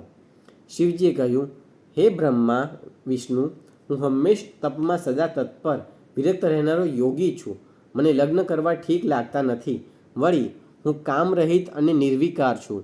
મારે વળી સ્ત્રીનું શું પ્રયોજન? મને લગ્નમાં જરાય રુચિ નથી. છતાં મેં દેવોને પહેલાં કહેલ તેમ હું તમારી ભક્તિને વશ રહી અવશ્ય સ્ત્રીનો સ્વીકાર કરીશ. જે સ્ત્રી યોગીની બની મારું તેજ સહન કરી શકે તેવી હોય તેવી કોઈ સ્ત્રી મને બતાવો. હું તેને અવશ્ય વરીશ. પરંતુ તે સ્ત્રીને જ્યારે મારા તરફ અથવા મારા વચન પ્રત્યે અવિશ્વાસ જાગશે ત્યારે હું તેનો સત્વરે ત્યાગ કરીશ. બ્રહ્માએ કહ્યું, આપ જેવી નારીની ઈચ્છા કરો છો તેવી જ નારી વિશે હું તમને કહું છું.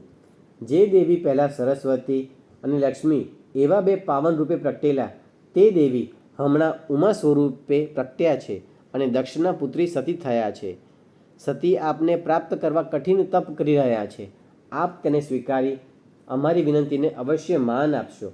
આ શુભ પ્રસંગથી ત્રણેય લોક ચિંતામુક્ત બની આનંદ પામશે. શિવજીએ તેમની વાતને સમર્થન આપ્યું એટલે સર્વ દેવો પોતપોતાને સ્થાને ચાલ્યા ગયા. સતીને આપેલ વરદાન. સતીએ આસો સુદ આઠમે નંદાવ્રત પૂર્ણ કર્યું. નોમને દિવસે સદાશિવે સર્વાંગ સુંદર અને તેજસ્વી સ્વરૂપે સતીને દર્શન આપ્યા અને વરદાન માંગવા કહ્યું. સતીએ લજ્જાથી ભાવનામય સ્વરે કહ્યું, ઓ પ્રભુ, મારી ઈચ્છા પરિપૂર્ણ કરો. શિવજી મલકાયા. તેમણે કહ્યું, આપ ભલે મારા પત્ની થાઓ. સતી આનંદિત થઈ ગયા. તેમણે શિવજીને કહ્યું, હે દેવેશ્વર, આપ મારા પિતાશ્રીને મળી મારો વિધિપૂર્વક સ્વીકાર કરો. શિવજી તથાસ્તુ કહી કૈલાસ તરફ રવાના થયા. શિવજીએ વરદાનની વાત બ્રહ્માજીને કહી અને કહ્યું, તમે મારા તરફથી દક્ષને ત્યાં જઈ તેમની કન્યાનો વિવાહ મારી સાથે થાય તેવી યોગ્ય વ્યવસ્થા કરો. બ્રહ્માજી અને સરસ્વતી તરત જ દક્ષને ઘેર પધાર્યા. સતી પણ વરદાન પ્રાપ્ત કરી તપથી નિવૃત્તિ મેળવી પિતાના ઘેર આવી પહોંચ્યા હતા. તેમણે સખી દ્વારા માતા પિતાને સર્વ વિગતથી માહિતગાર કર્યા. બ્રહ્માજીએ કહ્યું, હે દક્ષ, તારી કન્યા સતીને મેળવવા શિવજીએ મને તમારી પાસે મોકલ્યો છે. હવે હું તારી કન્યાનો વિવાહ રુદ્ર સાથે કરી ધન્યતા પ્રાપ્ત કર. બ્રહ્માજીની દરખાસ્તથી દક્ષને આનંદ થયો. તેણે સંમતિ આપી. તેઓ જ કૈલાસ પર જઈ શિવજીને તેડી લાવે. બ્રહ્માજી શિવજી પાસે આવ્યા અને કહ્યું, હવે લગ્નની તૈયારી કરો. બ્રહ્માજીએ સઘળા દેવો તથા પ્રજાપતિઓને ત્યાં તેડાવ્યા. લક્ષ્મીદેવી તથા પ્રભુ વિષ્ણુ, મરીચી તેમજ અનેક મુનિશ્રીઓ, શિવગણો, બ્રહ્મા તથા તેમના માનસપુત્રો બધા ચૈત્ર સુદ 13ને દિવસે પૂર્વા ફાલ્ગુની નક્ષત્રમાં વાજતે ગાજતે સતીના પાણી ગ્રહણ માટે નીકળ્યા. નંદિકેશ્વર પર આરૂઢ થઈ મહાદેવજી દેવતાઓ સાથે દક્ષના નિવાસ સ્થાને પહોંચ્યા. દક્ષે શિવને શ્રેષ્ઠ આસન પર બિરાજમાન કરી તેમનું વિધિપૂર્વક પૂજન કર્યું તેમજ અન્ય દેવતાઓનું પણ યથાયોગ્ય સ્વાગત કર્યું. તેઓને ઉત્તમ આસને બેસાડ્યા. લગ્નની સઘળી વિધિ બ્રહ્માજીએ કરી આપી. તે પછી શિવજીએ સતીનું પાણી ગ્રહણ કર્યું. સર્વદેવોએ તેને ગણોએ શંકરને નમસ્કાર કર્યા અને તેમની સ્તુતિ કરી. પછી નૃત્ય ગીતનો મોટો ઉત્સવ થયો. બધા આનંદ પામ્યા. દક્ષ કન્યાદાન કરી કૃતાર્થ થયા. દક્ષે જનને ઉત્તમ પ્રકારની પહેરામણી આપી. બ્રાહ્મણોને દાન આપ્યું. શિવ અને શિવાની અગ્નિ પ્રદક્ષિણા. વિષ્ણુએ શિવને કહ્યું, હે શિવ, આપ જગતના તાત છો. સતી જગત માતા છે. આપ બંને દેવો તથા મનુષ્યની રક્ષા કરો અને સજ્જનોનું હિત કલ્યાણ કરો. આપ સત્પુરુષોનું મંગલ કરો ને સતીને જોઈ મનમાં દુષ્ટ કામના સેવનારનો નાશ કરો. પછી બ્રહ્મા અને બ્રાહ્મણોની આજ્ઞાથી શિવ અને શિવાએ અગ્નિની પ્રદક્ષિણા કરી. સતીના પગની પાની જોઈ ખુદ બ્રહ્મા મોહ પામી કામાસક્ત બન્યા. તેઓ સતીના મુખ દર્શન કરવા માટે ઘીની આહુતિ ઓછી કરી ધુમાડો સર્જ્યો. આ સમયે શંકરે પોતાની આંખો પર હાથ રાખ્યા. આ તકનો લાભ લઈ બ્રહ્માએ સતીનું મુખ ખુલ્લું કરી જોઈ લીધું. શંકરે દિવ્ય દ્રષ્ટિથી બ્રહ્માનું એ નિંદનીય કૃત્ય જોઈ કોપિત થઈ તેમને મારવા ત્રિશૂળ ઉગામ્યું. ત્યારે બધા દેવો આ તથા બ્રાહ્મણોએ ગભરાઈને બ્રહ્માની રક્ષા કરવા શંકરને વિનવવા લાગ્યા. વિષ્ણુએ શંકરને ઘણા સમજાવ્યા અને કહ્યું, બ્રહ્મા વગર સર્જન લીલા કોણ કરશે? ત્યારે શંકરે કહ્યું, હે વિષ્ણુ, તમે જ સતી સામે કુદ્રષ્ટિ નાખનારનો નાશ કરવા માટે વિનંતી કરી હતી, માટે મને બ્રહ્માને મારતા રોકો નહીં. ત્યારે વિષ્ણુએ કહ્યું, હે મહાદેવ, બ્રહ્મા, આપ અને હું ત્રણેય પરમાત્માના જ અંશો છીએ. હું અને બ્રહ્મા આપણું જ સ્વરૂપ છીએ. બ્રહ્મા સ્વરૂપે આપ શિવ પોતે જ છો, માટે તેમના વિનાશનો મનોવિચાર દૂર કરો. પછી બ્રહ્માજીએ અનેકવિધ સ્તોત્રોની રચના કરી શંકરની સ્તુતિ કરી અને પોતાના પાપના બદલામાં શિક્ષા કરવા વિનવ્યા. ત્યારે શંકરે કહ્યું, તમે નિર્ભય થઈ પોતાના હાથ વડે મસ્તકનો સ્પર્શ કરો. બ્રહ્માજીએ તે પ્રમાણે કર્યું. ત્યારે તેમણે પોતાના મસ્તક ઉપર નંદી પર બિરાજેલા શંકરને જોયા. શંકરે કહ્યું, હે બ્રહ્માજી, તમારામાં મેં પ્રવેશ કરેલા સ્વરૂપે તમે મારી આરાધના કરજો. તમને લોકો રુદ્રશિર કહેશે. તમે મારું વિવાહ કાર્ય પૂરું કરી આપ્યું. હવે તમે દક્ષિણાના અધિકારી બન્યા છો. બોલો, હું તમને શું આપી શકું? બ્રહ્માજીએ કહ્યું, હે સદાશિવ, હું એવું માંગુ છું કે ચૈત્ર સુદ તીરસના રવિવારના દિવસે પૂર્વા ફાલ્ગુની નક્ષત્ર હોય તેવે વખતે જે કોઈ આપના દર્શન કરે તેના સર્વ પાપો નાશ પામે. શિવજીએ તથાસ્તુ કહ્યું. દક્ષે સ્તુતિ કરી. શિવ સતીને વિદાય આપી. સર્વએ શિવગણનો જય જયકાર કર્યો. શિવજી સતીને લઈ પોઠિયા પર બેસી દેવગણો સહિત કૈલાસ પહોંચ્યા. બધા દેવોનું યોગ્ય સન્માન કરીને તેમને વિદાય આપી. શિવ અને સતીનો ગૃહસ્થાશ્રમ.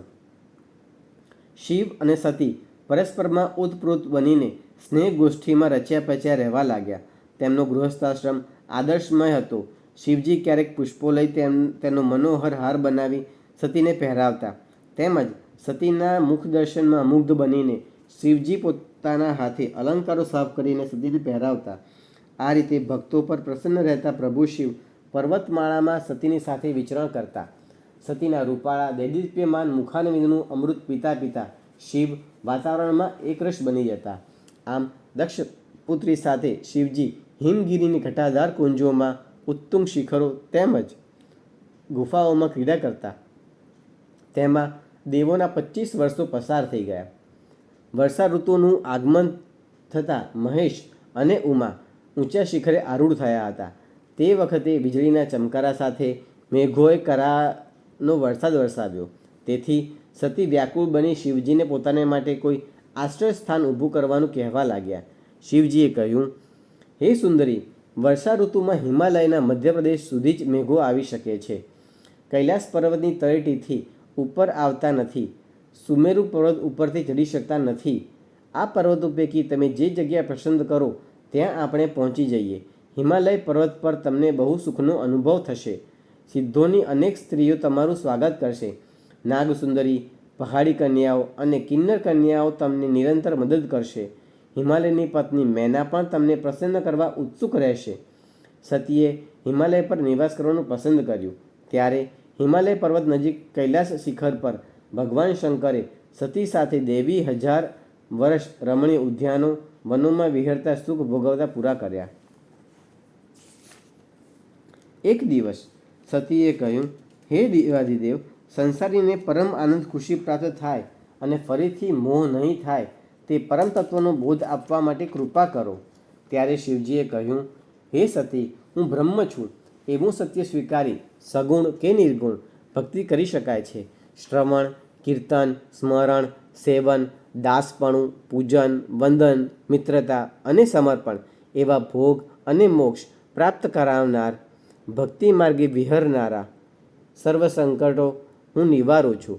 પછી સદાશિવે ધર્મના લક્ષણો, ભક્તોનું મહાત્મ્ય, વર્ણાશ્રયના ધર્મો, રાજધર્મો, સ્ત્રીઓના ધર્મો, ઇતિહાસ શાસ્ત્ર, વૈદ્યશાસ્ત્ર, જ્યોતિષશાસ્ત્ર વગેરે અનેક ધર્મશાસ્ત્રો સમજાવતા વિહાર લીલા કરવા લાગ્યા. સતીએ કરેલી શ્રીરામની કસોટી. એક દિવસ શિવજી અને સતી પૃથ્વી પર વિચરણ કરતાં કરતાં દંડકારણ્યમાં પધાર્યા. ત્યાં તેમણે શ્રીરામ અને લક્ષ્મણને જોયા. લંકાપતિ રાવણ કપટ કરી સીતાનું હરણ કરી ગયો હતો. તેથી શ્રીરામ સીતે સીતે બોલી વ્યાકુળ મને વનમાં ફરતા હતા. ભગવાન શિવજીએ તેમને જોઈ વંદન કર્યા.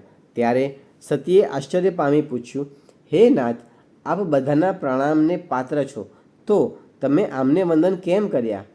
તે બંને તેજોમય પુરુષો કોણ છે? તે કેમ દુઃખી જણાય છે? શિવજીએ કહ્યું, તે બે ભાઈઓ રાજા દશરથના પુત્રો શ્રી રામ અને લક્ષ્મણ છે.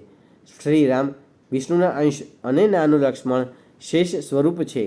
તે સત્પુરુષોનું કલ્યાણ કરવા પૃથ્વી પર જન્મ્યા છે. તેથી મેં તેમને વંદન કર્યા. પરંતુ દેવી સતીના મનનું સમાધાન થયું નહીં. તેમણે મહાદેવજીની આજ્ઞા લઈ શ્રીરામની કસોટી કરવા પોતે સીતાનું સ્વરૂપ ધારણ કરી રામ સમક્ષ આવ્યા. પ્રભુ શ્રીરામે તેમને ઓળખી જઈ સતીને બે હાથ જોડી વંદન કર્યા અને કહ્યું, તમે આ અઘોર વનમાં એકલા શા માટે આવ્યો છો? પ્રભુ સદાશિવ હમણાં ક્યાં છે? સતીએ પોતાનું અસલી સ્વરૂપ ધારણ કરી કહ્યું, મારા દેવ મારી સાથે જ આવ્યા છે. મારા ચિત્તમાં ભ્રમની લાગણી જાગતા મેં મહાદેવની આજ્ઞા લઈ આપની કસોટી કરવા આવી હતી. હવે મેં જાણ્યું કે આપ શ્રી વિષ્ણુ છો, પરંતુ પ્રભુ શિવજીને વંદન કરવા લાયક આપ કેવી રીતે બન્યા તે મને કૃપા કરીને સમજાવો. શ્રીરામે કહ્યું, પૂર્વે એકવાર શ્રી મહાદેવ પોતાના લોકમાં વિશ્વકર્માને બોલાવી એક ઉત્તમ સિંહાસનનું નિર્માણ કર્યું. ત્યાં સઘળા દેવોને તેડાવ્યા.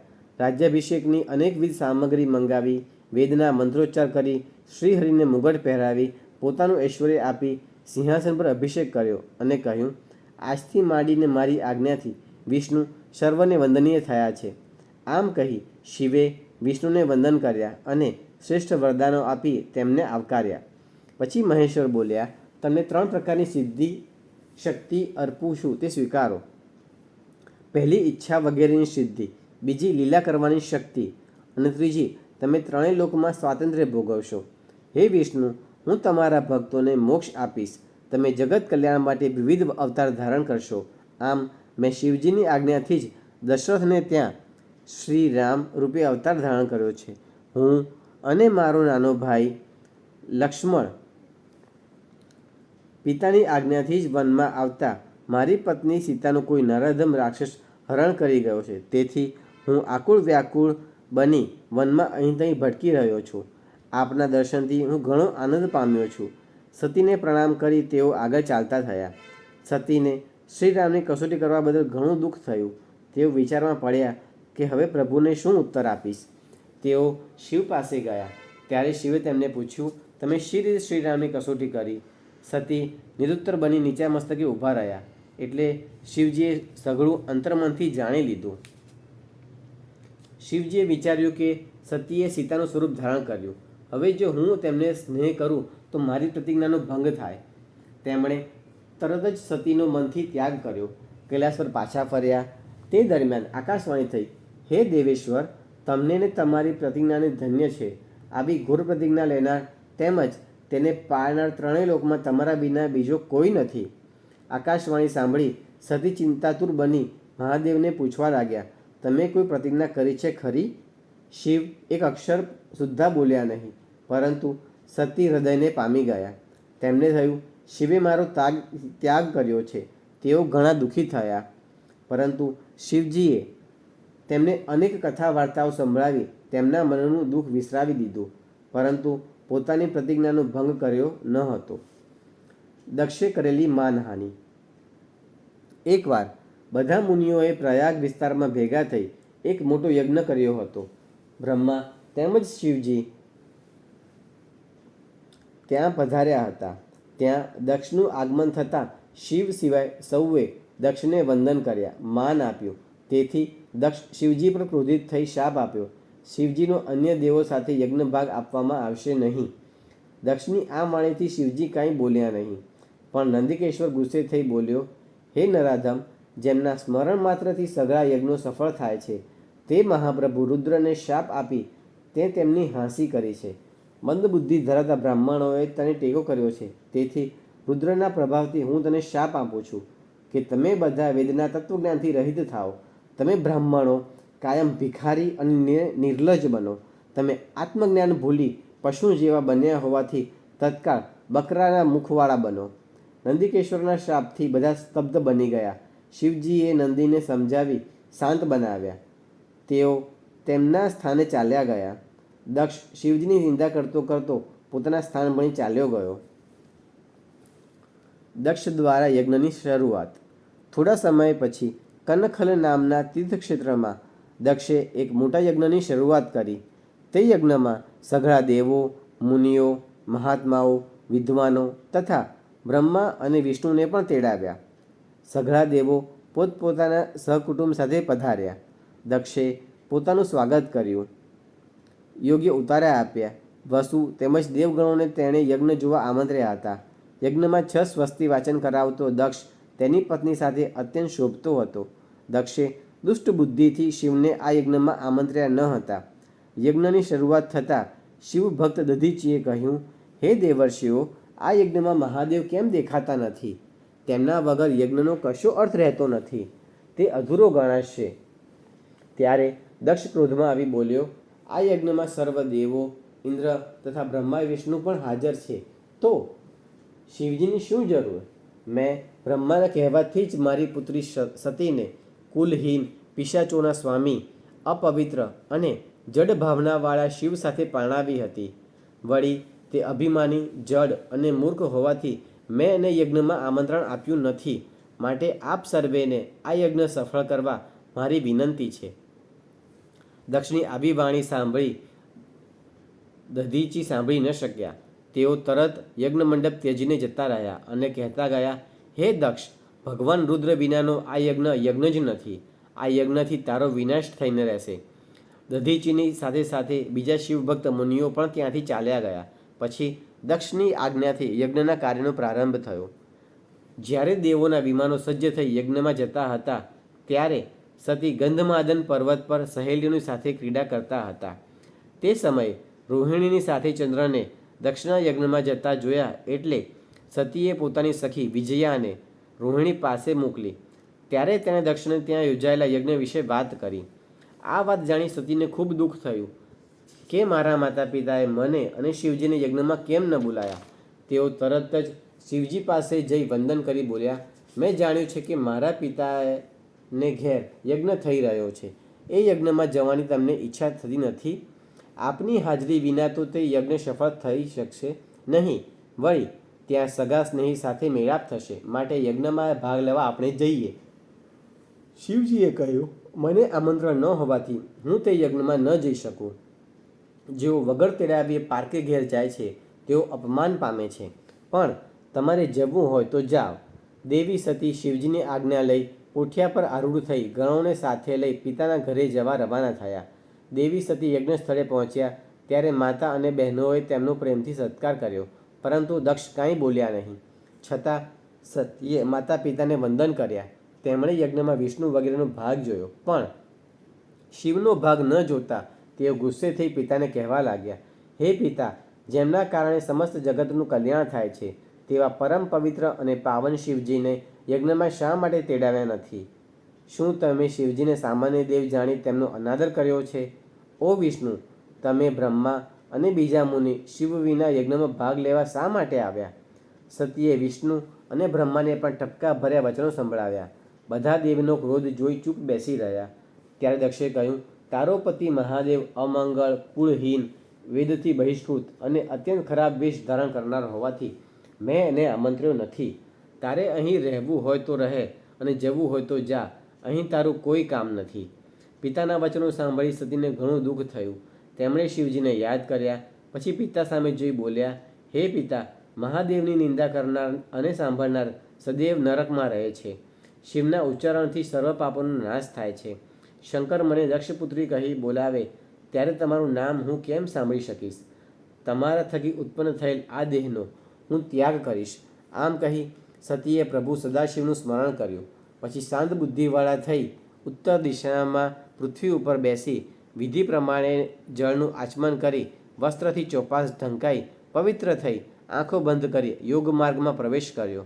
મનને યોગ માર્ગમાં સ્થિર કર્યું અને સતીનો નિષ્પાપ દેહ યોગાગ્નિથી બળીને ભસ્મ થઈ ગયો. આ જોઈ બધા સ્તબ્ધ બની ગયા. દેવોમાં હાહાકાર થઈ ગયો. સતીની સાથે આવેલા બધા ગણો ગુસ્સે થઈ હથિયાર સાથે ધસી આવ્યા. આ રીતે ધસી આવેલા જોઈ ભૃગુએ યજ્ઞમાં હોમ કરી તક્ષણ અગ્નિમાં ઋભુ નામક બળવાન અસુરો ઉત્પન્ન કર્યા. શિવગણોનું તેમની સાથે ભીષણ યુદ્ધ થયું. ઋભુઓના પરાક્રમથી શિવગણો તે સ્થળથી ભાગી છૂટ્યા. શિવજીએ વીરભદ્રની ઉત્પત્તિ કરી. સદાશિવના ગણો નાસી કૈલાસ પર આવીને સઘળી હકીકત શિવજીને જણાવી. શિવજીએ તરત નારદજીનું સ્મરણ કરતા નારદજી હાજર થયા. નારદજીને યજ્ઞ સંબંધી વિશેષ વાત પૂછતા તેમણે મંડપ માહેનો સર્વ વૃત્તાંત કહી બતાવ્યો. આ સાંભળી શિવજી ક્રોધાયમાન થઈ કાળઝાળ બની ગયા. આંખોમાં ક્રોધની જ્વાળાઓ ઉમટી આવી. તેમણે તરત જ પોતાની જટા ઉખેડી પર્વત પર પછાડી. તેથી પ્રચંડ અવાજ થયો.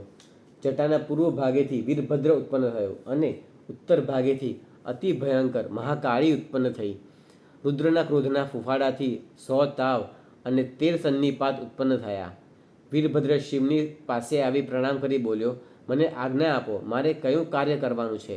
આપ શ્રી જે કામ માટે મને મોકલશો તે કામ આપની કૃપાથી હું પૂર્ણ કરીશ. આપની આજ્ઞા વિના હું કાંઈ કરી શકવાનો નથી. શિવજી કહે, હે વીરભદ્ર, તારું જય થાવ. બ્રહ્માનો દીકરો દક્ષ મારો વિરોધી બન્યો છે. તે અહંકારી યજ્ઞ કરે છે. તેના યજ્ઞનો પરિવાર સહિત નાશ કરી તત્કાળ પાછો આવી જા. ત્યાં દેવો, ગંધર્વો કે અન્ય જે કોઈ હોય તેને તું ભસ્મ કરી દેજે. જો દેવો તારી સામે યુદ્ધ કરવા આવે તો તેને પણ તું બાળીને ભસ્મ કરજે. દક્ષ તેમજ તેની પત્નીઓ વગેરેને બાળી નાખ્યા બાદ તું ત્યાંના કળશોમાંના જળને પી જજે. સદાશિવની આજ્ઞા થતાં જ વીરભદ્રે તેમને પ્રણામ કરી દક્ષ યજ્ઞ તરફ પ્રયાણ કર્યું. તેની સાથે કાલી, કાત્યાયની, ઈશાની, ચામુંડા, મુંડમર્દિની, ભદ્રકાળી, ભદ્રા, ત્વરિતા અને વૈષ્ણવી એ નવદુર્ગા ચાલી નીકળી. ડાકિની, શાકિની, ભૂતો, પ્રમથો, ગુહ્યકો, કુષ્માંડો, પર્યટો, ચટકો, બ્રહ્મ રાક્ષસો, ભૈરવો અને ક્ષેત્રપાણો પણ દક્ષના વિનાશ માટે ચાલી નીકળ્યા. 64 કરોડ ગણોને લઈને ભંગી, રીટી, અશની અને ભાલક ગણનાયકો પણ ચાલવા લાગ્યા. તે સમયે ભેરીઓના મોટા નાદ થવા લાગ્યા. ધરતી ધમધમવા લાગી. આ બાજુ દક્ષના યજ્ઞ સ્થાને અનેક પ્રકારના અપશુકનો નજરે પડવા લાગ્યા. આથી સર્વદેવો તથા વિષ્ણુ ભય પામવા લાગ્યા. દક્ષ ધ્રુજવા લાગ્યા. તે અશક્ત બની વિષ્ણુને શરણે ગયા અને વિષ્ણુને કહ્યું, હે દક્ષ, તું સર્વના પરમાત્મા શિવના સાચા સ્વરૂપને સમજી શક્યો નથી. તે એમનો અનાદર કરી ઘોર પાપ કર્યું છે. તારી દુષ્ટ નીતિને કારણે તારા સંકટને દૂર કરવા અમે અસમર્થ છીએ. મારું સુદર્શન ચક્ર પણ અત્યારે કાંઈ કામ નથી, કારણ કે સદાશિવે પોતે જ આપેલું છે. વિષ્ણુની વાણીથી ચિંતિત બની દક્ષ ઊભો હતો. ત્યાં જ વીરભદ્ર પ્રચંડ સૈન્ય સાથે સિંહનાદ કરતો આવી પહોંચ્યો. ઇન્દ્ર તથા અન્ય દેવો વીરભદ્રની સામે યુદ્ધે ચડ્યા. ભીષણ યુદ્ધ મંડાણું. દેવોનો પરાજય થતાં તેઓ સ્વર્ગમાં નાસી ગયા. ફક્ત ઇન્દ્રએ જ રણભૂમિ છોડી નહીં. તે વખતે ઇન્દ્રે બૃહસ્પતિની સલાહ માગી. બૃહસ્પતિએ કહ્યું, તું નાદનની જેમ અવિચારી બની દક્ષના યજ્ઞમાં આવ્યો છે, પણ એ તો બતાવ કે તું અહીં શું પરાક્રમ કરવાનો છે. રુદ્રગણો યજ્ઞમાં વિઘ્ન નાખશે ત્યારે એને રોકવા તમારામાંથી કોઈ સમર્થ નથી. વીરભદ્રના તીક્ષ્ણ બાણોથી ઇન્દ્ર આદિ લોકપાલો પણ નાસી ગયા. ત્યારે દક્ષે ભયભીત થઈ વિષ્ણુને યજ્ઞનું રક્ષણ કરવા માટે કહ્યું. વિષ્ણુએ યુદ્ધ માટેની તૈયારી આરંભી. વિષ્ણુને યુદ્ધ માટે તૈયાર થતા જોઈ વીરભદ્ર નવાઈ પામી બોલ્યો, હે વિષ્ણુ, તમે પોતે મહાદેવને અવગણી દક્ષના યજ્ઞમાં આવ્યા અને આજે સદાશિવના વિરોધી થયા. સતીએ જે કંઈ કહ્યું અને કર્યું તે તમે જોયું નથી. હું પોતે જ તમારી છાતી ચીરી નાખીશ. ત્યારે વિષ્ણુ બોલ્યા, હે વીરભદ્ર, દક્ષ મારો ભક્ત હોવાથી એના આમંત્રણથી મારે આવવું પડ્યું છે. હું તમને અહીં અટકાવું છું, તમે મારી સામે આવો. વીરભદ્રે શંકરનું સ્મરણ કરી સિંહનાદ સાથે વિષ્ણુ સામે યુદ્ધનો આરંભ કર્યો. બંને વચ્ચે ભીષણ યુદ્ધ મંડાયું. આકાશ ધ્રુજી ઉઠ્યું, ધરતી ધમધમી ઉઠી, ચારે બાજુ કોલાહલ મચી ગયો. યુદ્ધ દરમિયાન વીરભદ્રે દોડીને વિષ્ણુની છાતીમાં ત્રિશૂળનો ઘા કરતા વિષ્ણુ નીચે પડી બેહોશ થયા. થોડી વાર બાદ ફરી ઊભા થઈ વિષ્ણુએ ચક્ર ધારણ કર્યું, પરંતુ વીરભદ્રે તો ચક્ર સહિત વિષ્ણુને સંભાવી દીધા. યુદ્ધનું પરિણામ જાણનાર વિષ્ણુએ દક્ષને તેની હાલત પર રહેવા દે પોતે અદૃશ્ય બની ગયા. બ્રહ્માજી પણ દુઃખી થઈ સત્યલોકમાં પહોંચી ગયા. વીરભદ્રે તલવાર લઈ યજ્ઞસ્થાનનો વિધ્વંસ કરવા માંડ્યો. ગણનાયક મણિભદ્રે ભૃગુમુનિને પછાડી તેના દાઢી મૂળ ઉખેડી નાખ્યા. ચંડે પૂષાના દાંત ઉખાડી નાખ્યા. નંદીએ ભગદેવની આંખો છેદી નાખી. વીરભદ્રે વેદિકાની અંદર ભરાઈને બેઠેલા દક્ષને બળપૂર્વક બહાર કાઢી તેનું માથું કાપી યજ્ઞકુંડમાં ફગાવી દીધું. જોત જોતામાં સૌને મૃત પાસે જોઈ વીરભદ્રે અટ્ટહાસ્ય કર્યું. તે સમયે તેના પર પુષ્પવૃષ્ટિ થઈ. વીરભદ્ર પોતાનો ઇષ્ટ ધ્યેય પાર પાડી કૈલાસ પર્વત પર ગયો. શિવજીએ પ્રસન્ન થઈ વીરભદ્રને પોતાના ગણોનો અધ્યક્ષ બનાવ્યો. દધીજી અને શુભરાજની કથા. નારદજીએ બ્રહ્માજીને પૂછ્યું, વિષ્ણુ શિવને જાણતા તો હતા, છતાં દક્ષના યજ્ઞમાં શા માટે ગયા હતા અને શિવગણો સાથે શા માટે યુદ્ધ કર્યું? ત્યારે બ્રહ્માજી બોલ્યા, હે નારદ, એક દિવસ વિષ્ણુએ શુભ રાજાને સહાય કરતા દધીચીએ તેમને શાપ આપ્યો હતો. તેના કારણે જ્ઞાનભ્રષ્ટ થઈ વિષ્ણુ દક્ષના યજ્ઞમાં ગયા હતા. તે શાપનો પ્રસંગ હું તમને જણાવું છું, તે સાંભળો. પૂર્વે શુભ રાજા અને તેનો ખાસ મિત્ર દધીચી વચ્ચે લાંબો વિવાદ થયો. દધીચીએ કહ્યું, ત્રણેય વર્ણ કરતાં બ્રાહ્મણ શ્રેષ્ઠ છે, જ્યારે રાજાએ કહ્યું, સર્વ વર્ણ અને આશ્રમોના પાલક રાજા દેવમય છે. બ્રાહ્મણ કરતાં રાજા શ્રેષ્ઠ હોવાથી તમારે મારું પૂજન કરવું જોઈએ. રાજાની વાણીથી દધીચીને ગુસ્સો આવ્યો. તેમણે રાજાના માથામાં મુઠ્ઠી પ્રહાર કર્યો. રાજાએ સામેથી પ્રહાર કરતાં મુનિ ઘાયલ થયા. તેમણે શુક્રાચાર્યનું સ્મરણ કરતાં શુક્રાચાર્ય ત્યાં આવી મૃત્યુંજય વિદ્યાના બળે મુનિને સાજા કરી દીધા. શુક્રાચાર્યે દધીચીને શિવનું પૂજન અને મહામૃત્યુંજય નામનો ઉત્તમ મંત્ર જપવાનું કહ્યું. દધીચી વિધિપૂર્વક શિવ સ્મરણ સાથે મહામૃત્યુંજયનો જપ કરવા લાગ્યા. શિવે પ્રસન્ન થઈ મુનિશ્રીને વરદાન માંગવા કહ્યું. ત્યારે દધીચીએ 3 વરદાન માંગ્યા. મારા શરીરના હાડકાં વજ્ર જેવા બને, મારો કોઈ નાશ કરી શકે નહીં, મારામાં દીનતા ન આવે. દધીચી વરદાન મેળવી શુભ રાજાના દરબારમાં જઈ તેમને માથામાં લાતનો પ્રહાર કર્યો. આથી રાજાએ તેમના પર વજ્રનો પ્રહાર કર્યો, પરંતુ તે વાર નિષ્ફળ જતા શુભ રાજા વિષ્ણુની આરાધના કરવા લાગ્યા. તેમણે વિષ્ણુને પ્રસન્ન કરી દધીચીનો ગર્વ ભંગ કરવા સહાય માગી. ત્યારે વિષ્ણુએ કહ્યું, હે રાજન, બ્રાહ્મણોને કોઈ સ્થળે કોઈ પ્રકારનો ભય રહેતો નથી, છતાં હું તમારા માટે દધીચીને જીતવા પ્રયાસ કરીશ. શુભ રાજાનું હિત કરવા વિષ્ણુ દધીચીના આશ્રમે બ્રાહ્મણનું રૂપ ધારણ કરીને વરદાન માગવા ગયા, પરંતુ દધીચી તેમને ઓળખી ગયા અને બોલ્યા, હે વિષ્ણુ, તમે આવી કૂટનીતિ કપટપણું છોડી દો. હું સદાશિવના પ્રભાવથી કોઈનાથી ડરતો નથી. આ સાંભળી વિષ્ણુ ક્રોધિત થઈ ચક્ર ઉપાડ્યું, પરંતુ શિવજીના પ્રભાવથી તે સ્થિર બની ગયું. વિષ્ણુની સહાય કરવા બીજા દેવો પણ આવી દધીચી ઉપર શસ્ત્રો ફેંકવા લાગ્યા. દધીચી દર્ભોની મુઠ્ઠી ભરીને ફેંકતા તે દર્ભોમાંથી દિવ્ય ત્રિશૂળ બની જતા અને તે સઘળા આયુધોનો નાશ કરવા લાગ્યા. વિષ્ણુએ તે વખતે માયા રચી પોતે વિશ્વરૂપ બની ગયા. ત્યારે દધીચીએ તેમને માયાનો નાશ કરવાનું કહ્યું. હું તમને દિવ્ય દ્રષ્ટિ આપું છું, તમે મારામાં આખું જગત નિહાળો. દધીચીએ પોતાના દેહમાં સમસ્ત બ્રહ્માંડના દર્શન કરાવ્યા. તે જ સમયે શુભ રાજા બ્રહ્માજી સાથે આવી પહોંચ્યા. શુભ રાજાએ દધીચીને પ્રણામ કરી કૃપા યાચના કરી. દધીચી શાંત થયા. દધીચીએ વિષ્ણુને રાજાનું પડખું લેવા બદલ શાપ આપ્યો. ઇન્દ્ર સહિત દેવો, મુનીશ્વરો અને વિષ્ણુ પોતપોતાના ગણો સાથે રુદ્રના કોપરૂપ અગ્નિ વડે નાશ પામશો. આમ શાપને કારણે શિવની ગેરહાજરીમાં દક્ષના યજ્ઞમાં ગયા હતા.